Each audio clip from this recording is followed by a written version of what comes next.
notification so you don't run afoul of perhaps a lower threshold, a shorter time period for notification, like in California, 5 days. Federal high tech, 60 days. So if you're a California organization and you have a data breach, you've got 5 days to not run afoul of your state law and accrue separate fines and penalties under that law. So important to have your privacy counsel consult regularly so you know what your situations are. And certainly that follows you whatever states your organization does business in. If you're a dental practice in Pennsylvania and you also have offices in Ohio, you're going to be subject to both of those laws depending on what information is breached.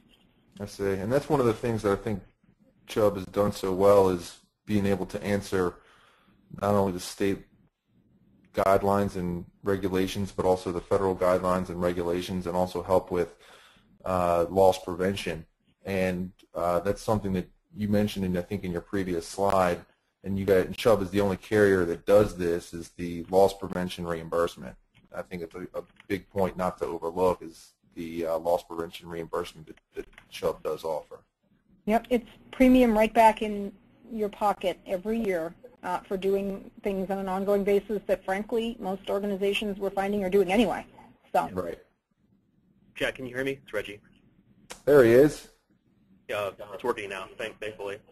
Yep. Yeah, similar to Kim's point, we did find the states that did not have the state security breach notification law via the eRisk Hub website.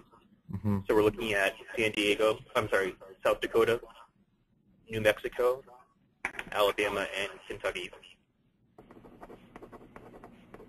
Are the ones that do not have state laws? At this time. Okay. And I would caveat as well to say that there's a whole cottage industry of experts that look at the status of different state laws as they're evolving.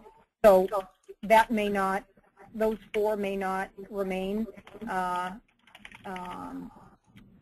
with no state law for very long. So very important to not take for granted that will be the case for much longer. Make sure you check with privacy counsel to know what the status is in that state.